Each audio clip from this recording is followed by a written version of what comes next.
नमस्ते। आज प्रस्तुत है भारत की खोज का 5वां भाग, जीवन का दर्शन। 6 या 7 वर्ष हुए। अमेरिका के एक प्रकाशक ने एक संग्रह के लिए जिसे वह प्रकाशित करने जा रहे थे, मुझसे अपने जीवन के दर्शन पर एक लेख लिखने के लिए कहा था। यह विचार मुझे अच्छा लगा, किंतु मुझे असमंजस हुआ और जितना ही मैंने इस बारे में सोचा तो मेरा असमंजस बढ़ता गया। अंततः मैंने वह लेख नहीं लिखा। मेरे जीवन का दर्शन क्या है मुझे नहीं पता। कुछ वर्ष पहले मुझे इतनी दुविधा न होती। उस समय मेरे विचारों और उद्देश्य दोनों में एक निश्चय था, जो अब धीरे धीरे जाता रहा है। भारत, चीन, यूरोप और सारे संसार में होने वाली चंद वर्षों की घटनाएं उलझन, व्याकुलता और दुख उत्पन्न करने वाली रही हैं, और भविष्य अस्पष्ट और अंधियारा हो गया है, तथा उसके बारे में जो स्पष्टता मेरे मस्तिष्क में पहले थी अब नहीं रही। मौलिक विषयों के संबंध में संदेह ने सामने के काम में मेरे लिए अड़चन पैदा नहीं की, अतिरिक्त इसके कि मेरी तत्परता की तीखी धार कुछ कुंद पड़ गई है। अपने यौवन के दिनों में मेरी यह दशा थी कि अपने आप ही तीर की तरह अपने चुने हुए लक्ष्य पर पहुंचता था और लक्ष्य को छोड़कर दूसरी सब चीज़ों को अनदेखा कर देता था। वैसा मैं अब नहीं कर पाता था।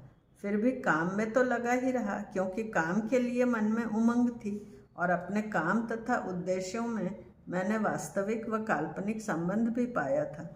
किंतु राजनीति का जो रूप मेरे सामने था, उसके खिलाफ मुझ में अरुचि बढ़ती गई और धीरे धीरे जीवन की ओर मेरा सारा रुझान बदल गया। जो आदर्श और उद्देश्य कल थे वही आज भी हैं, किंतु उन पर से मानो एक चमक जाती रही है, और उनकी तरफ बढ़ते दिखाई देते हुए भी ऐसा लगता है कि वे अपनी चमकीली सुंदरता खो बैठे हैं, जिससे हृदय में गर्मी और शरीर में शक्ति पैदा होती। बुराई की प्रायः विजय रही है, किंतु इससे भी दुखदायी बात यह है कि जो वस्तुएं पहले इतनी ठीक जान पड़ती थी, उनमें एक भद्दापन और कुरूपता आ गई है। क्या व्यक्ति की प्रकृति इतनी बुरी है कि उसे युगों की शिक्षा की इसलिए आवश्यकता होगी कि वह लालच, हिंसा और धोखाधड़ी के स्तर से, जिस पर वह इस समय है, उठ सके? और क्या इस बीच वर्तमान समय में या निकट भविष्य में उसे मूल से बदल देने की सभी चेष्टाएं व्यर्थ होंगी? उद्देश्य और साधन क्या दोनों एक साथ आवश्यक रूप से बंधे हुए हैं और एक दूसरे पर प्रभाव डाल रहे हैं? और मिथ्या साधन उद्देश्य को विकृत रूप देते हैं और कभी कभी समाप्त कर देते हैं, किंतु उचित साधन निर्मल और स्वार्थी मनुष्य प्रकृति के सामर्थ्य से बाहर की वस्तु भी हो सकते हैं। ऐसी स्थिति में व्यक्ति का क्या दायित्व है? काम करने से मुंह मोड़ना तो पूरी हार मान लेना और बुराई के सामने झुक जाना होगा, और काम करने में भी प्रायः बुराई की किसी सूरत के साथ समझौता करना पड़ता है, और इस प्रकार के समझौतों के जो अरुचिकर परिणाम हो सकते हैं वे सामने आते हैं। आरंभ में जीवन के विषयों की ओर मेरा रुझान वैज्ञानिक था, और उसमें 19वीं शताब्दी और 20वीं शताब्दी के आरंभ के विज्ञान और आशावाद की चाशनी भी थी। एक सुरक्षित और सुविधाजनक रहन सहन ने और उस शक्ति और आत्मविश्वास ने जो इस समय मुझ में था, आशावाद के इस भाव को और बढ़ावा दिया था। एक अस्पष्ट जैसी मानवीय पीड़ा की ओर मेरा आकर्षण था। धर्म में जिस रूप में मैं विचारशील लोगों को भी उस व्यवहृत करते और मानते हुए देखता था, चाहे वह हिंदू धर्म, चाहे इस्लाम या बौद्ध या ईसाई मत हो, मेरा कोई आकर्षण नहीं था। अंधविश्वास और हठवाद से उनका गहन संबंध था, और जीवन के विचारणीय विषयों पर ध्यान देने का उनका ढंग वास्तविक रूप में विज्ञान का ढंग नहीं था। उनमें एक अंश जादू टोने का था, और बिना समझे बूझे विश्वास कर लेने और चमत्कारों पर भरोसा करने की प्रवृत्ति थी। फिर भी यह एक स्पष्ट सी बात है कि धर्म ने व्यक्ति की प्रकृति की कुछ गहनता से अनुभव की हुई आवश्यकताओं को पूरा किया है, और सारे विश्व में बहुत अधिक संख्या में लोग बिना धार्मिक आस्था के रह नहीं सकते। इसने बहुत से उच्च श्रेणी के स्त्री पुरुषों को उत्पन्न किया है, और साथ ही संकुचित दृष्टि तथा अत्याचारी लोगों को भी। इसने मानवीय जीवन को कुछ निश्चित सिद्धांत दिए हैं, यद्यपि इन सिद्धांतों में से कुछ वर्तमान समय में लागू नहीं हैं, अपितु उसके लिए हानिप्रद भी हैं। दूसरे ऐसे भी हैं जो विशुद्ध और अच्छे व्यवहार के लिए आधारित हैं। धर्म शब्द का व्यापक अर्थ लेते हुए हम देखेंगे कि इसका संबंध मनुष्य के अनुभव के उन प्रदेशों से है जिनकी ठीक ठीक माप नहीं हुई है, अर्थात जो विज्ञान की निश्चित जानकारी की सीमा में नहीं आए हैं। एक अर्थ में इसे हम जाने हुए मापे हुए प्रदेश का विस्तार भी कह सकते हैं। यद्यपि विज्ञान और धर्म के ढंग पूरी तरह अलग हैं और अधिक सीमा तक दोनों के माध्यम अलग अलग हैं। यह स्पष्ट है कि हमारे पास एक विस्तृत अज्ञात प्रदेश है और विज्ञान के जो भी कार्य हों वह इसके बारे में कुछ नहीं जानता। हाँ, जानने के प्रयास में अवश्य हैं। संभवतया विज्ञान के साधारण ढंग और यह बात कि उसका संबंध दृश्य जगत और उसकी क्रियाओं से है, उसे इन बातों में पूरी तरह सफल न होने दें जो आत्मिक, कलात्मक, आध्यात्मिक और अदृश्य संसार से संबंध रखने वाली हैं, जो हम देखते, सुनते और अनुभव करते हैं, अर्थात दिखाई पड़ने वाली और समय तथा अंतरिक्ष के भीतर परिवर्तनशील संसार तक प्रत्येक जीवन सीमित नहीं है। यह बराबर स्पर्श कर रहा है एक अनदेखे संसार को, जिसमें दूसरे संभवतया अधिक टिकने वाले या उतने ही परिवर्तनशील तत्व हैं और कोई विचारवान व्यक्ति इस अनदेखे संसार की अवहेलना नहीं कर सकता।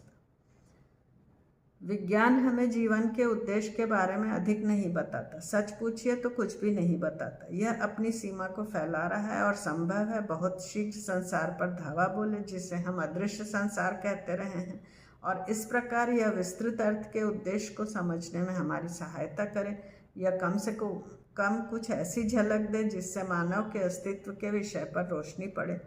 धर्म और विज्ञान के बीच का पुराना झगड़ा एक नया रूप धारण करता है, अर्थात विज्ञान के ढंगों को धार्मिक और भावात्मक अनुभवों पर लागू करता है। धर्म का रहस्यवाद आदि भौतिकवाद और दर्शन से संबंधित है।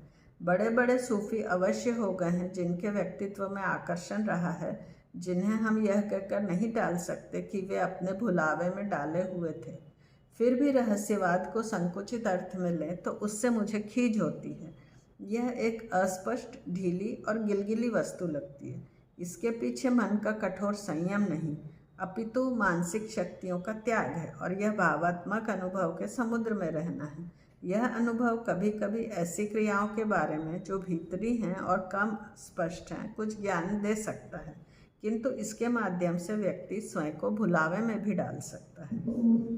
आधि भौतिकता और दर्शन या आधि भौतिक दर्शन बातें मस्तिष्क को अधिक रुचिकर होती हैं। इनके लिए कठिन विचार व तर्क व दलील आवश्यक हैं, यद्यपि वे आवश्यक रूप से कुछ ऐसी धारणाओं के सहारे टिकी होती हैं जिन्हें स्वतः सिद्ध मान लिया जाता है, जो कुछ ठीक भी हो सकती हैं और नहीं भी। सभी विचारवान लोग न्यूनाधिक आदि भौतिकवाद और दर्शन के चक्कर में पड़ते हैं, क्योंकि ऐसा न करना अपने इस विश्व के बहुत से पक्षों से आंख मूंदना है।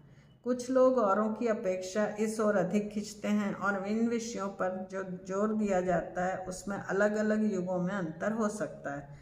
पुराने संसार में यूरोप और एशिया दोनों स्थानों पर वस्तुओं की अपेक्षा भीतरी जीवन पर अधिक बल दिया जाता था और यह आवश्यक रूप से उन्हें आदि भौतिकवाद और दर्शन की ओर ले जाता था। आज का व्यक्ति भी इन बाहरी वस्तुओं में अधिक डूबा है, किंतु वह भी कोमल समयों में मानसिक पीड़ा के अवसर पर प्रायः आधि भौतिकवाद और दर्शन की ओर झुकता है।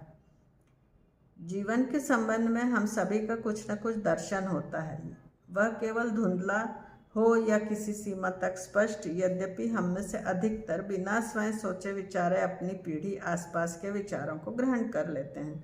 हम में से बहुतेरे जिस विश्वास में भी पले हों उसके कुछ आधि भौतिक विचारों को मान लेते हैं। आधि भौतिकतावाद मेरे लिए कोई आकर्षण नहीं रखता। सच पूछिए तो अस्पष्ट कल्पना के लिए मुझ में अरुचि रही है। फिर भी पुरातन और नई आधि भौतिक और दार्शनिक विचारधारा को समझने के प्रयास में कभी कभी कुछ मानसिक आनंद आया है, किंतु यह काम मेरी पसंद का नहीं है और मुझे उसके चक्कर से बच निकलने में ही चैन मिला है। वास्तव में मेरी रुचि इस संसार में और इस जीवन में है, किसी दूसरे संसार या आने वाले जीवन में नहीं। आत्मा जैसी कोई वस्तु है भी या नहीं मैं नहीं जानता, और यद्यपि ये प्रश्न महत्व के हैं फिर भी इनकी मुझे कुछ भी चिंता नहीं।